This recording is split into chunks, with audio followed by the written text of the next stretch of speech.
It is a Fisher Friday on the Joe Show. I am Joe Malone. Bob Fisher, good morning to you. It's new. What's new? Yeah. I don't, just hanging out, having fun, enjoying life, things like that. Yourself? Just trying not to text people and have people call back. And, I'm sorry. I felt like such a jerk. I'm like, oh my goodness, he didn't want me to call. Oh, he didn't want me to call. If you don't know what Bob's referencing. That wasn't about me. No, it was not about you. Should have been, but it wasn't. It's about a lot of the people that I know and care about. They're like, why is Joe calling? Just text, man. Text. It's 2021. An easy, simple answer of yes or no or whatever it may be. Some other expletive. It's fine. If you're not sure what Bob's referencing, swing by the Star 106 Facebook page or the Joe Show Facebook page. I wrote a song about my exploits as a habitual caller instead of texter when it comes to the phone. Bob, I want to talk about this. Yes. When we're marking about the 1-year anniversary of COVID being the real deal here in Iowa, here in America. When did it become real for you? It started getting, of course, the first diagnosed COVID cases in Iowa. That 1-year anniversary was this past Monday. Mm-hmm. But really, when COVID, starting to really understand the concept of this was driving down to the boys' state basketball tournament would have been on a Thursday, I think, last year. And I was listening into one of the Kansas City radio stations. Of course, they were talking about shutting down the Big 12 basketball tournament, which, of course, if you've ever been to Kansas City and been to the Big 12 basketball tournament, you know that is an absolute, party atmosphere of, being down there in the I believe the Power and Light District, if I remember correctly. Oh, that's a fun time. Just hearing the mayor say, this has to be done, this has to be done, this has to be done, and then fathoming that, hearing the mayor say these things have to happen. We cannot have this basketball tournament anymore. We have to shut this thing down. That's kind of like, that's a big thing for Kansas City, the Commerce of Kansas City. Then here, when we started talking, basically the following Monday, we talked about, our company making sure that if we could work at home as much as possible, if not full time, that we needed to start doing that because we had heard in the industry some people basically coming in and spreading it around in their buildings. And there ain't a lot of us to go around. So if half the staff gets sick, we're done. We're done. And that game plan has proven to be a successful one, I guess. I mean, we've had a few people off and on in our building have COVID. I had it Christmas time, and I've been I've worked from home basically 95% of the time. Mm-hmm. I've had to go in for a few things off and on, but that proves that plan worked because we're in closed, we're in very small rooms, and we're talking into microphones. If we're not protected with face masks, we're spreading forcefully breathing air. That out. stuff. Yeah. I mean, if you've ever been driving down the road and you're having a conversation with someone and they're definitely. For lack of better words, a little juicy in the mouth. You can see when they're talking. It's all over the windshield. You can. Yeah. Oh no, you can. I mean, you can see it. You can see droplets coming out of a person's mouth, and some people still 1 year later do not understand that. If you have COVID, or if you might not know you have COVID, that's why you're wearing a mask to protect others because you are, for lack of better words. Every time you talk. Thank you. Yeah. Thank you very much. We're still, if we are in our building, if I have to come in and grab a station vehicle key or, do something on the air that, I can't do from home, we are wearing our masks at work. Mm-hmm. When I'm out of this studio, mask is on. If I'm within 6 feet of somebody, the mask is on. Somebody comes in to record. Sanitizing microphones and all that stuff, when we're in that building. And we're going to keep up with that, too, when we're all done. We're still watching these things. And it's spin cycle and all. And we know that it's going to be a while before we get everybody, not just in our building, but everybody, in our area vaccinated because of the supply and demand of what's going on there. And obviously, we open that up a little bit more this week with now people under 65 with underlying medical conditions. That's a big chunk of the population that can now get vaccinated. And the vaccine is not always going to be there here in the early stages ongoing. And hopefully, the manufacturer of that vaccine continues to get ramped up. That's the plan. Has that answered your question? Yes, it has. In all regards, thank you, Bob. We got to get ready for the next segment, which is Say It or Sing It. And I'm going to have you guess first. Is that okay? Oh, that's good, because I've got a special question for you today. Oh, okay. Your category, Bob, for Say It or Sing It is Under My Thumb. Under My Thumb. Say It or Sing It is next on Fisher Friday.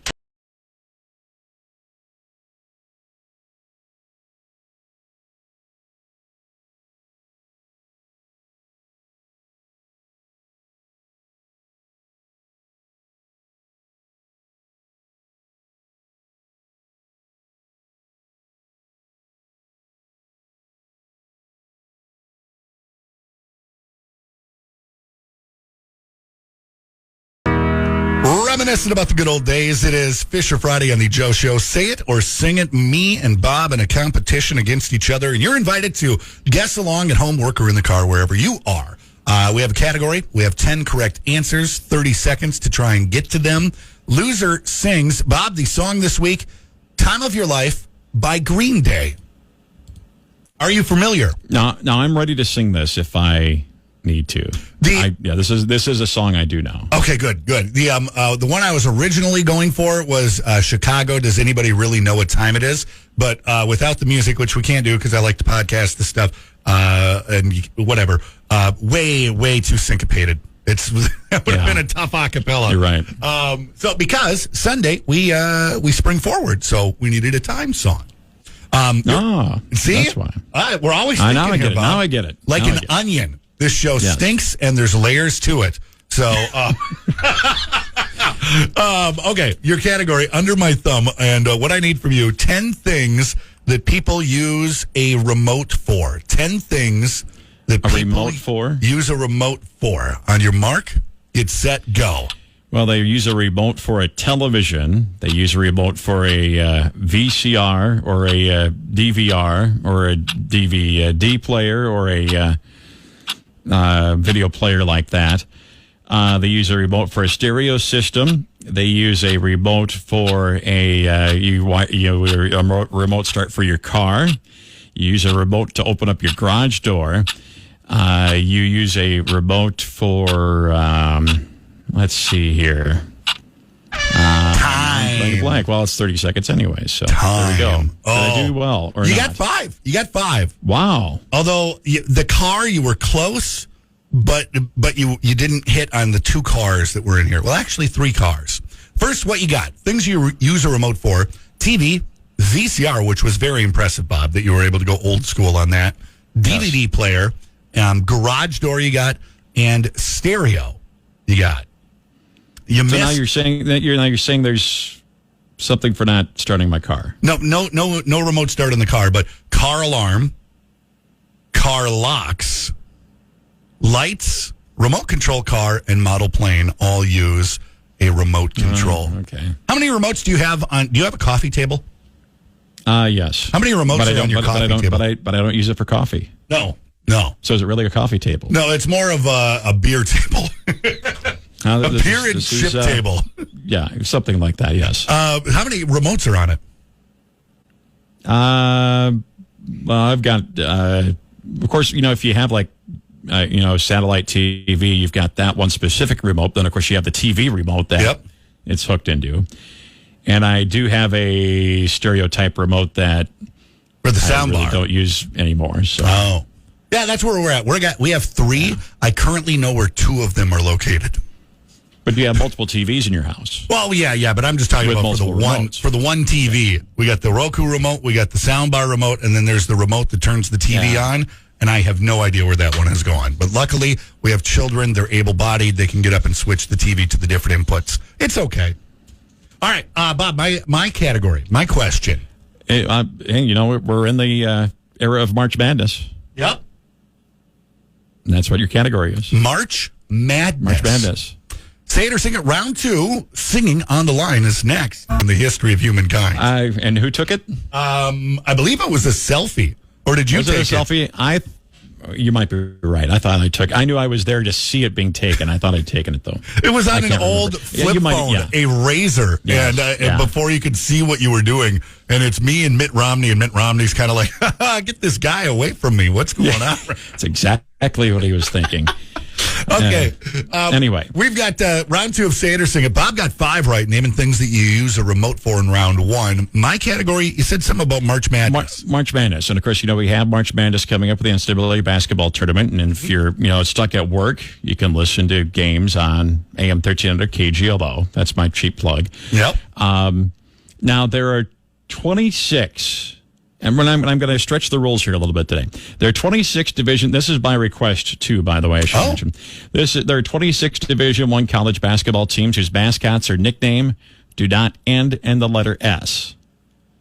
Now, typically we have a list of 10 that you have to guess from, and of course that 10 kind of restricts, some of your. I had some what I thought were right guesses, in my turn to guess.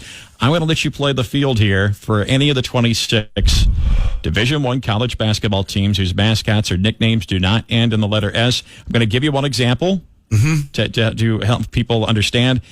How about the Fighting Illini of Illinois? Okay. That's one example. It's not Fighting Illini, it's Fighting Illini. So I gave you one, 25 others. Go ahead. 30 seconds on the clock. I'm going to fail so bad at this. Go. Goodness gracious. Hawkeyes doesn't work. Cyclones don't work. Gophers don't work either. Yeah, the Gophers don't work. Man, Bob, doing this to me. Basketball programs, no S at the end of it. Spartans, no. The Orange, the Syracuse Orange.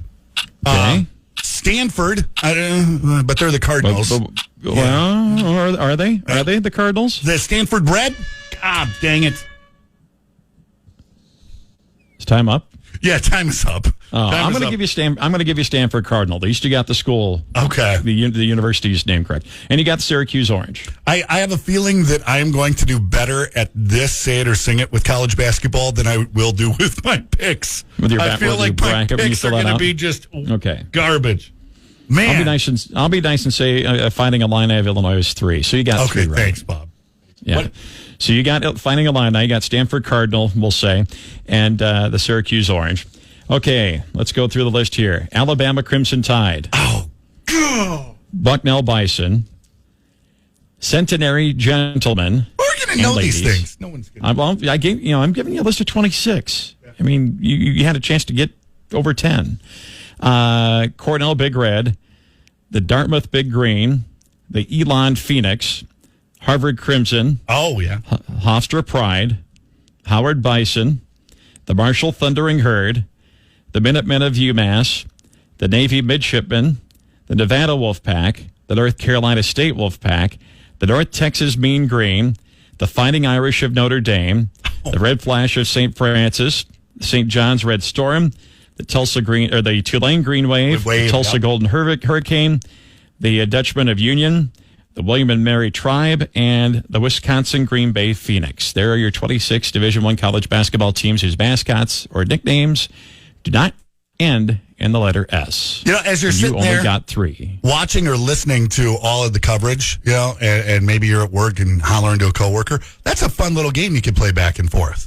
Yes. How many of those can you name right there? I feel bad about missing the Irish. Oh, I should have got that one. Yeah. All right, I better say. Anyway, that was my listener request. Well, thank you. Thank you. We appreciate the request. We appreciate the input. This is Green Day, Time of Your Life. Another turning point, a fork stuck in the road. Time grabs you by the wrist, directs you where to go. So make the best of this test and don't ask why. It's not a question, but a lesson learned in time. It's something unpredictable, but in the end, it's right. I hope you had the time of your life. Yay! That was very good. Thank you. Feel Good Friday coming up after 9.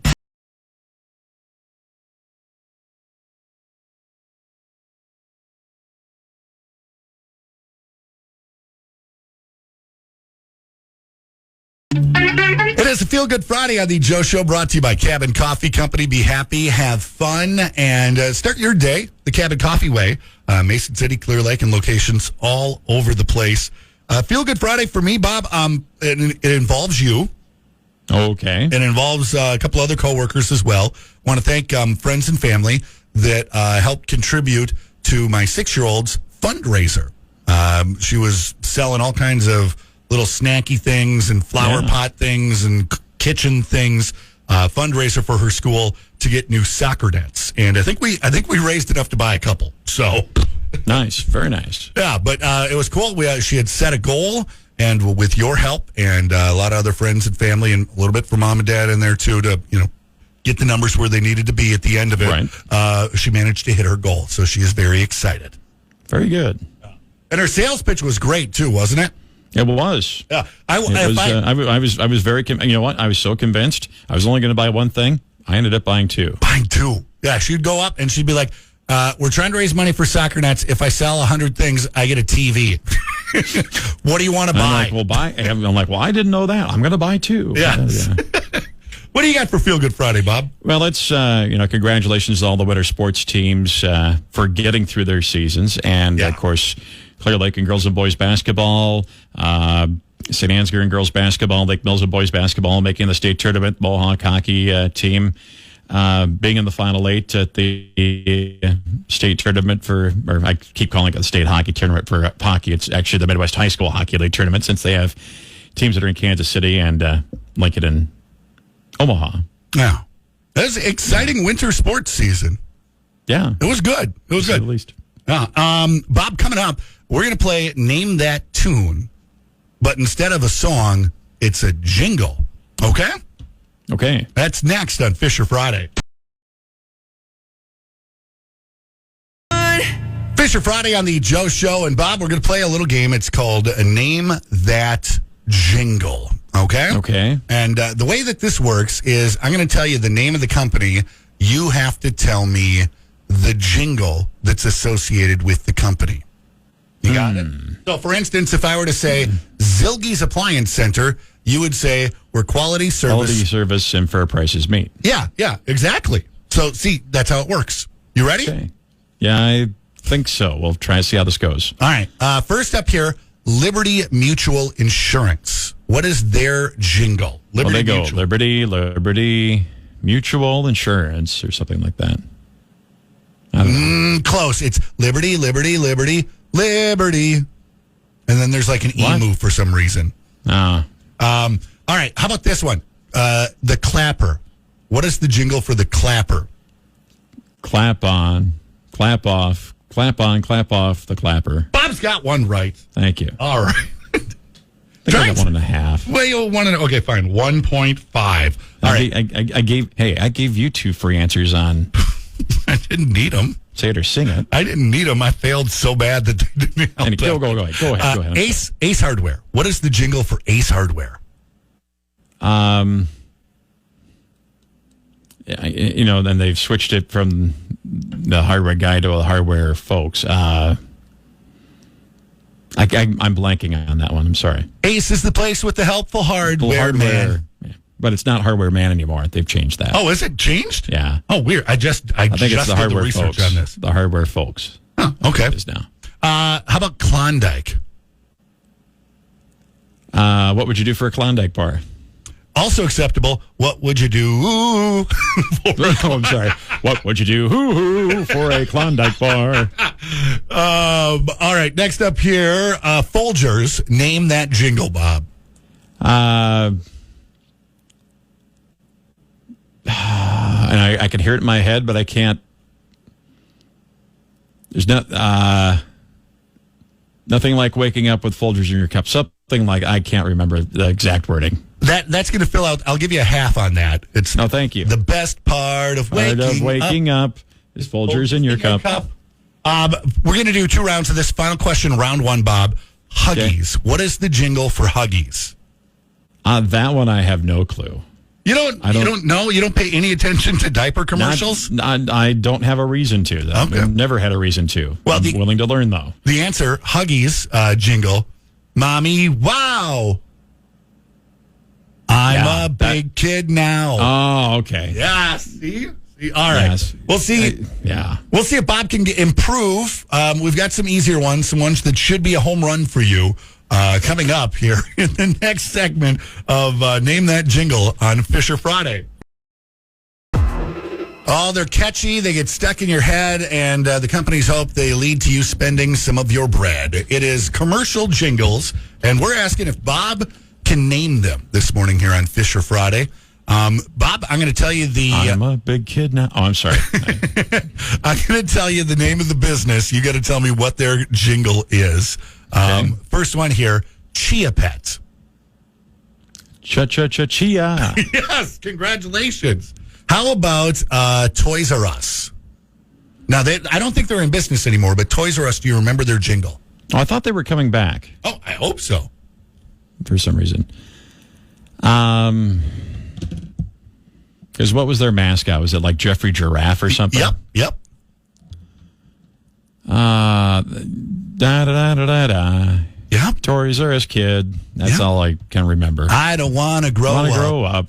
I'm a Toys R Us Toys R Us kid. Yeah, I'll give you a half on that one. Kit Kat. What would you do for a Kit Kat bar? No, that's the Klondike bar. Well, that's Klondike bar. Yeah, we had that last segment. Go ahead, and I'm going to probably... Give me a break. Give me a break. Give me a piece of that Kit Kat bar. Break me off a piece of that Break Kit me Kat. off a piece of... Yeah, close enough. Okay. State Farm Insurance. Like a good neighbor, State Farm is there. Yeah, Lucky Charms. Like a good Lucky Charm, State Farm... No, I'm sorry.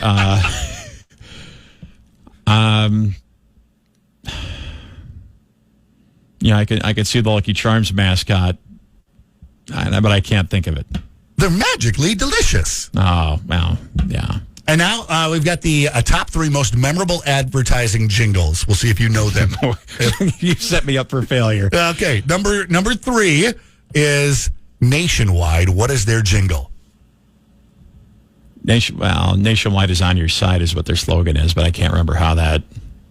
Well, it's with the Brad Paisley. Nationwide is on your side. And that was actually number 1. I've gone in reverse here. Number 3, Ricola.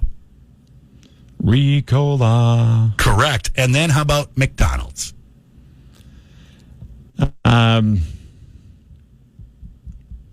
Wow. Why can't I think of this one? The McDonald's jingle. We are on a run here, Bob. Break today at McDonald's. That's all I can think of. No, that's not it. Ba-da-ba-ba-ba. I'm loving it. Yeah, there's an older version of what I was going for. Oh, is what you were going for? Do you know the Big Mac theme song? Did you ever work at McDonald's? No, I never worked at McDonald's. Give me 2 all beef patties, special sauce, lettuce, cheese. On a sesame seed bun. Yeah. Is that what it is? A couple of other things in there as well. Yeah, something like that. All right. Hey, Bob, I'm going to say you definitely did something with Name That Jingle. So congratulations. Yeah, it was. Yeah, I'm not going to brag. So that's all right. I forgot to write down all the right answers anyway. So. It was kind of about like 1 3/4 answers right.